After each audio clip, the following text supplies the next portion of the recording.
Hello mga kamami! Welcome back sa ating YouTube channel. Today's video will be answering mga common questions na nakikita ko sa Facebook or anywhere else about sa mga gustong maging virtual assistant, especially yung mga stay-at-home mommies na gustong mag-earn habang nasa bahay lang. So if you're interested or curious ka kung paano maging VA, hindi mo alam kung saan magsisimula or gusto mo lang talagang mag-research kasi nagko-consider ka na maging isang virtual assistant, then you're in the right place. Let's start with the first one. Need ba na may bayaran bago makapagsimula? Hindi mo kailangang magbayad para makapagsimula ka. But I want to share yung sa experience ko. Actually, I got this idea or I was able to discover na merong opportunity that will allow mommies to work from home is doon kay Mr. Chinkitan na meron siyang isang paid webinar. Tapos, he invited mga guests na freelancer at virtual assistant expert. So, doon ko nakilala si Mami MK.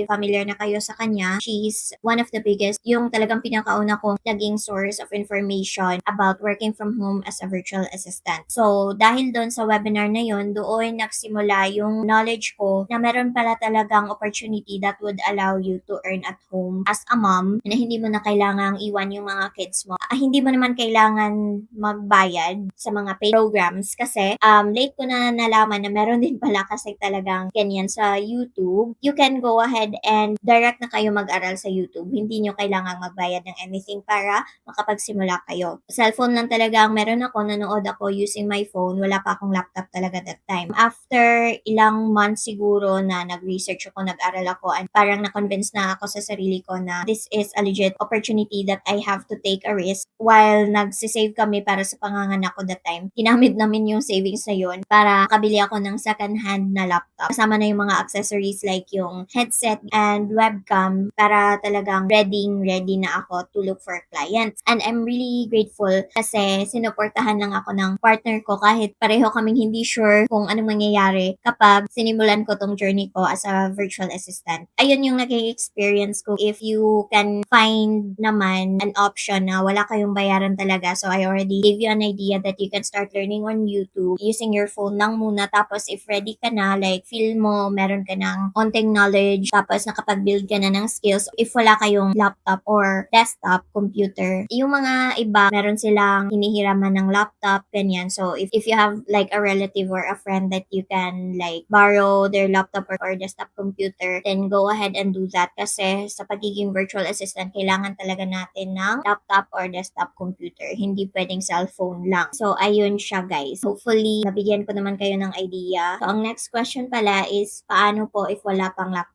So, if wala ka pang laptop, I would really suggest na since you already have your phone and hindi mo pa alam talaga kung saan magsisimula, you can start with allotting time to learn videos sa YouTube. It's better na meron tayong alam before tayo maghanap ng mga clients para ready tayo sa interview. As mentioned kanina, you can go ahead and start with a second-hand laptop muna na ma-meet yung minimum requirements. 4i3, tapos 8 gig na RAM. 4i3 or yung equivalent niya na Ryzen 3.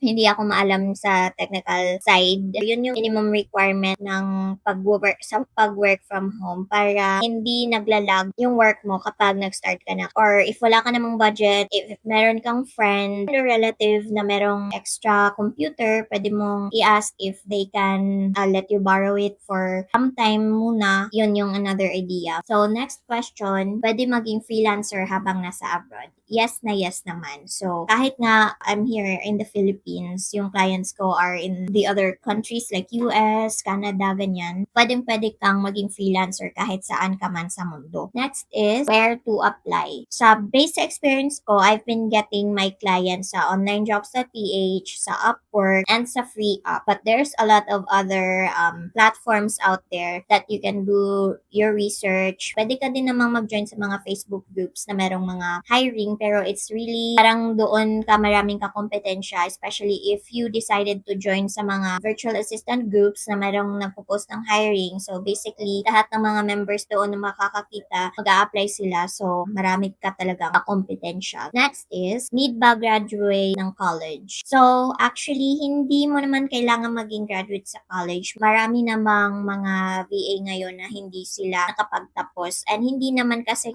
required na meron kang degree para para maging isang virtual assistant. As long as kaya mong gawin yung task and talagang makommunicate mo kay client or makonvince mo siya kung paano mo siya matutulungan sa business niya, pwede ka na talagang maging isang virtual assistant. So, another question is, how to get job as a VA? So, parang napaka-vague ng question na to, but kailangan mong maghanap ng client para magka-work ka as a VA. So, kung gusto mong maghanap ng client, kailangan mong mag-apply. Pwede kang mag-apply doon sa mga platforms na nasabi ko kanina, or you can also just directly message yung mga potential client. Next is, after po makuha kayo sa trabaho, iti-train pa ba kayo ni client? For this one, depende siya sa client. So, if nakalagay sa job details na they are willing to train or they provide training, lalo na sa mga agencies, then once you get hired, yes, they will be training you. Pero most of the time, and this is one of the things na nahihirapan talaga yung mga aspiring VAs, is because yung job details, they will be looking for someone na meron ng experience. Depende na lang talaga sa client mo. Another question is, mahirap ba? Mahirap ba maging VA? Of course naman, just like other stuff, mahirap talaga siya sa umpisa, guys. Lalo na kapag wala kayong alam. Alam ko yung feeling na yan kasi wala din naman akong experience or knowledge sa pagiging virtual assistant. Aral lang talaga ako until na nagkaroon ako ng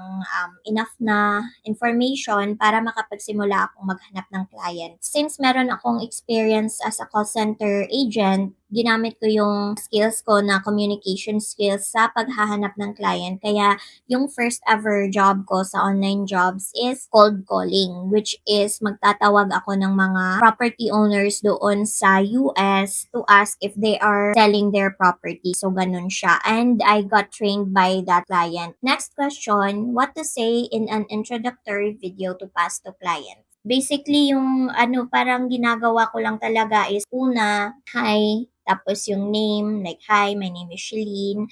I've been working as a virtual assistant for 4 years, ganyan. Parang i-share mo yung short background mo. Tapos, doon na papasok yung mga skills and experience kung bakit dapat kanilang i-hire for that specific job that you're applying for. You don't need to say a lot of things kasi usually 1 to 2 minute video lang yung ina-ask. So, you have to really make sure na hindi masyadong mahaba yung video mo para hindi ma-bored yung manonood or yung client. After mo na nasabi yung mga experience and skills mo, you can end the video with a closing or something like, I'm really excited to work with you and I'm looking forward to hearing back from you. Next naman is, what programs and in-demand skills you must have or learn as a VA. So, sa programs, hindi mo kailangang mag-enroll sa mga VA courses. You can just learn sa YouTube and read some blogs. Marami na kasi talagang information ngayon. You just need to find them. Invest your time in learning more about the job. And then, for the skills naman, I would say na very important na meron kang organization skills. And then, next skill would be communication skills. Hindi mo kailangan maging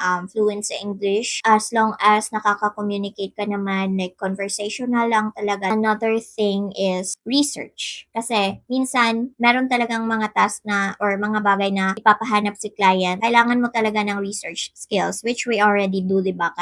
Kasi whenever we want to learn about something, like how to become a VA, ganyan. So, at least na pa-practice mo na yung research skills mo. Time management. Kailangan mo ding ma-manage ng maayos yung time, especially if marami kang task or maraming pinapagawang task si client para walang ma-miss na deadlines, walang ma-miss na projects. So, last question. How can I start with this stuff? I don't know how to start and I'm confused about where will I get my client, what work I will need to do, and many more things. Parang na-cover na natin to kanina, so we will just have like a short answer for this. So, how can you start? So, if you have a laptop already and stable internet connection, then you can start learning muna. Based on my experience, inuna ko talaga yung knowledge ko kasi it helped me build my confidence sa pagiging virtual assistant kahit wala akong experience. Hindi mo naman kailangang alamin ang lahat. Yung mga basic lang muna. Once na nakapag-aral ka na, you can start preparing your portfolio. Gumawa ka lang ng sample na graphics, sample captions, ganyan, or mga sample blogs mo, ganyan. So, ipakita ipakita mo lang talaga sa potential clients na kaya mong gawin yung mga tasks na ipapagawa nila. Ayun siya, kapag meron ka namang portfolio, mag-prepare ka na din ng resume mo. Meron na tayong videos on how to create your portfolio and resume as a general VA. I'll just have it linked somewhere here in the video para naman masimulan mo na yung pag-aral kung paano ka makakagawa ng portfolio. And once na ready naman na yung mga kailangan mo sa pag-a-apply, then you can start looking for clients doon sa mga platforms na na-mention ko kanina. Ayun, kapag nakuha mo na yung isang client mo, magsusunod-sunod na yan kasi the more na meron ka ng experience, you will be able to raise your rates a little higher. I hope na nakatulong sa inyo yung video na to. I really wanted to have these questions answered para naman mabigyan kayo ng idea, especially dun sa mga momshies na naghahanap ng mga work from home opportunities para hindi na kailangang iwan si baby or yung mga kids sa bahay, and you will be able to see their milestones, ganyan. So this is really why I built this channel, and if you like this kind of content, please consider liking and subscribing to my channel para naman hindi nyo ma-miss yung mga future uploads natin. And that's it for this video. I hope nakatulong and see you in my next one.